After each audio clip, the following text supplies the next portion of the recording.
আমি জনামতে এইটো অল্ড হস্পিটেল আৰু গ্ৰীণ ভেলী স্কুলটো একেলগে হয়। যিকোনো স্কিম ব্যক্তিগত খণ্ডৰ বিদ্যালয়ত দিওঁতে অলপ অসুবিধা হয় টেকনিকেলি, সেইকাৰণে এইটো নিয়াৰ বুলি দিয়া আছে। আৰু আমি চবেই অৱগত যে কমিউনিটি হলখন গ্ৰীণ ভেলী স্কুলত হৈছে, যিমান পইচা দিছে তাতকৈ অলপ বেছি পইচা তাত লগোৱা আছে, কিয়নো বাহিৰৰ পৰা বতাহ আৰু বালি কিছুমান উৰি আহে, যাৰ কাৰণে ষ্টুডেণ্টবোৰৰ অসুবিধা হোৱাৰ কাৰণে তেনেকুৱা কৰি কামটো কমপ্লিট হৈছে। আৰু আপোনালোকে গৈ, আমি অনুৰোধ কৰোঁ আপোনালোকে গৈ সেইটো অলপ ফুটেজটো এই নিউজৰ যোগেদি যাতে ৰাইজে কথাখিনি গম পায়। আৰু বৰ পৰিতাপৰ বিষয় যে প্ৰতিবিম্ব লাইভ ৱেব পৰ্টেলখন ইয়াৰ আগতো বহুত মানকাছাৰৰ নিউজ কৰিছে। আমি জানো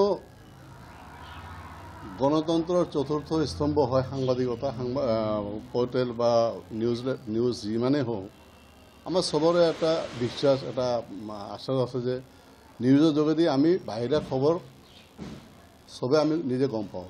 কিন্তু সেই নিউজ যদি কেতিয়াবা 100% ভুল নিউজ হয়, তেতিয়া এইটো কোন পথে পৰিচালিত হ'ব?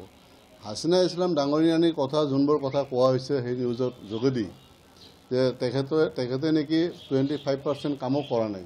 খুব কম সংখ্যক গাঁৱে বাট আছে, বাকী যদি ভালদৰে চোৱা যায় যে এনুৱেল প্লেনত যিবোৰ স্কিম ধৰা হৈছিলে তাত 80% স্কিম অলৰেডি ক্লিয়াৰত দিছে। তো যদি সাংবাদিকজনে তেনেকুৱা কোনো বাতৰি পৰিৱেশন কৰিছে, আমি আহ্বান জনাওঁ তেওঁক আৰু তেওঁৰ প্ৰতিবিম্ব লাইভৰ যিমান সত্তাধিকাৰী আছে চবকে, যে আপোনালোকে আহক, উৰা বাতৰিত কিয় কাম দিয়ে? আপোনালোকে আহি প্ৰেক্টিকেলটো চাওক, তেখেতৰ কাম হৈছেনে নাই। যদি কাম হোৱা নাই, ইয়াত কিয় প্ৰতিবিম্ব লাইভ কিয়? আপোনালোকে বহুত চেনেল আছে, বহুত এজনক হাৰাশাস্তি কৰাৰ বা এজনৰ এগেইনষ্টত কিবা একশ্যন লোৱাৰ বহুত ৰাস্তা আছে, লৈ থাকক, আমিও আপোনালোকক সহায় কৰিম। কিন্তু মিছা বাতৰি কিয় পৰিৱেশন কৰে?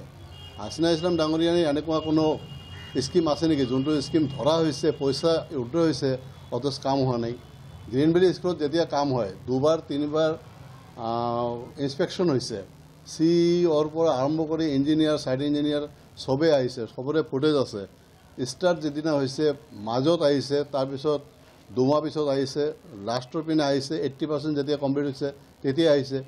ইমান ফুটেজ থকা পিছতো এইটো হাস্যকৰ বেপাৰ যে স্কিমটোৱে বোলে গায়ব হৈ গ'ল। তেখেতে এইটো চোৱা নাই নেকি? আমি আহ্বান জনাওঁ।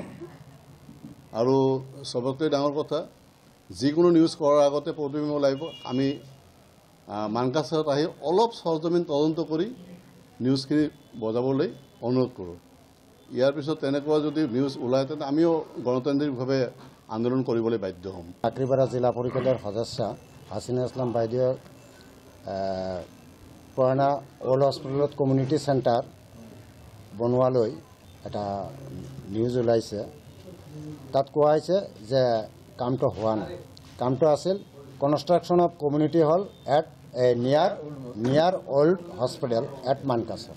আপোনালোকক আহ্বান জনাইছোঁ যে এই কামখিনি ওল্ড হস্পিটেলৰ লগতে গ্ৰীণ ভেলী স্কুলত ধুনীয়াকৈ কমিউনিটি হলটো বনোৱা আছে, আৰু তাত এই সেম স্কিমৰ নামটো দি পেলাই ফলক লগোৱা আছে। আৰু এই কামটো জিলা পৰিষদৰ পৰা ডেপুটি CEO, এক্সিকিউটিভ ইঞ্জিনিয়াৰ আৰু বিভাগীয় কৰ্তৃপক্ষ সকলে আহি চাই পেলাই কামটো কৰিব দিছে, আৰু কামটো ধুনীয়া হৈছে বুলি তেওঁলোকে ইতিমধ্যে ইনকুৱাৰী কৰি দি দিছে। এতিয়া কথা হ'ল যে এই প্ৰতিবিম্ব লাইভ আৰু যিজনে ষ্টেটমেণ্টটো দিলে মুস্তাক হাছান, প্ৰতিবিম্ব লাইভৰ যিজন আপোনালোকৰ আছে ৰিপৰ্টাৰ, তেওঁ নিজে এজন কণ্ট্ৰভাৰ্চিয়েল পাৰ্চন। আমি জনামতে সি নিজে জেল খাটি অহা মানুহ, তাৰ মোবাইল ভাইৰেল আছে, কাৰোবাৰ লগত পইচা পাতি লৈ ভাইৰেল নিউজো আছে। আৰু সি কেতিয়াও ভাল কামক ভাল বুলি আজিলৈকে তাৰ নিউজত আমি যিমানে প্ৰতিবিম্ব লাইভত নিউজ চাইছোঁ, মানকাছাৰত সি যিকেইটা উত্থাপন কৰিছে ভাল কামক ভাল বুলি স্বীকৃতি দিয়া নাই। আৰু যিজন ব্যক্তিৰ বিষয়ে এই মুস্তাক হাছান উত্থাপন কৰিছে, আমাৰ MLA জাভেদ ইছলামৰ পত্নী হয়। ইয়াৰ আগত 2001তো জিলা পৰিষদৰ সদস্য আছিল, আৰু এতিয়াও ছেকেণ্ড টাইম। যিমানবিলাক কাম কৰিছে আপোনালোকে যোৱা 2018ৰ পৰা আৰম্ভ কৰি আজিলৈকে আপোনালোকে ইনকুৱাৰী কৰিব আমি স্কিমবিলাক আপোনালোকক দিম যদি ক'ত বা ভুল পায় আমি তাক চেলেঞ্জ কৰিলোঁ যে আমি কাম কৰা নাই বা স্কিম আমি মাৰি দিছোঁ এইটোৱেই ওলাব লাগে মুস্তাক হাছান তেওঁ এজন ইঞ্জিনিয়াৰ বুলি কয় আৰু নিজে এজন ফাৰ্ষ্ট ক্লাছ 1 কণ্ট্ৰাক্টৰ বুলি কয় কিন্তু আমি জনামতে এই 2-4 মাহ আগতে বেঙাৰবিটাৰ পৰা কালাপানীলৈকে এখন SOPDৰ কাম মুখ্যমন্ত্ৰী আঁচনিৰ কাম কৰিছিল বহুত সময় লগাইছিল তাৰ ৰাইজে বহুতবাৰ কমপ্লেইন কৰিছে আন্দোলন কৰিছে তাক নিজেও মাইকী মানুহে খেদি ফুৰিছে কামটো ভালকৈ কৰা নাই পইচা উঠাই বহি আছে এতিয়াও তাৰ এই কামৰ এগেইনষ্টত RTI কৰা হৈছে তা এইটো আপোনালোকক RTI পেপাৰো দিব যিবিলাকে কালাপানী অঞ্চলৰ মানুহে RTI কৰিছে তেওঁলোকে পেপাৰো দিব আপোনালোকে অনুগ্ৰহ কৰি ল'ব আৰু তেওঁৰ কামটো চাব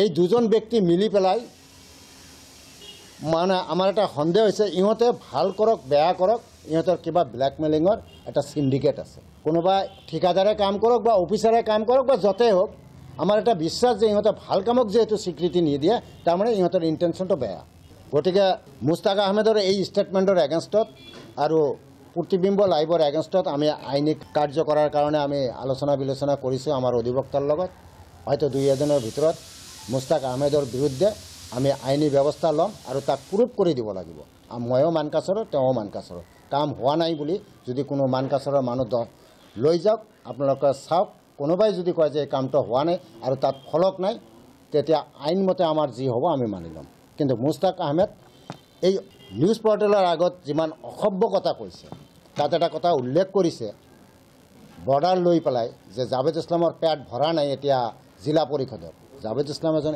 MLA হয় সন্মানীয় ব্যক্তি তেওঁৰ বিষয়ে এনেকুৱা কথা যদি কয় ইয়াত নিশ্চয় আমি আইনী ব্যৱস্থা ল'ম আৰু আমি তাৰ প্ৰত্যুত্তৰ দিম এইটো আমি আমাৰ দলৰ পৰা মই দলৰ সভাপতি হিচাপে অসম গণ পৰিষদ দলৰ LACৰ সভাপতি হিচাপে তাক সকীয়াই দিছোঁ কথা বতৰা ভালকৈ ক'ব লাগে সন্মান দি কথা বতৰা ক'ব লাগে আৰু নিউজ লাইভ এই প্ৰতিবিম্ব লাইভক এই নামটোৱে মোৰ মনত নাহে ইমান বেয়া চেনেল এটা মই ক'ব পাৰোঁ ইহঁতৰ ওপৰৰ পৰা তললৈকে গেলি গৈছে কেছ কিমানবাৰ মুখ্যমন্ত্ৰীৰ বিষয়ে ক'বলৈ গৈ ইহঁতৰ ডাইৰেক্টৰ না কি হয় এইবিলাক আমি নাজানো জেল খাটিলে চেনেল বন্ধ হৈ থাকিল আৰু তাৰে ইটো নেতা তাৰে এজেণ্টটো এনেকুৱাই হ'ব গুৰগাছ ভাল হ'লেতো এজেণ্টো ভাল হ'ব গুৰগাছ কিবা আছে প্ৰব্লেম তো গতিকে আপোনালোকক অনুৰোধ জনাইছোঁ আপোনালোকে নিজেও চাওক আৰু আমি মানকাছৰবাসী ৰাইজক অনুৰোধ জনাম যে আপোনালোকে আহক কামটো হৈছেনে নাই চাওক মিছা উৰা বাতৰিত কথা এই কাণ নিদিব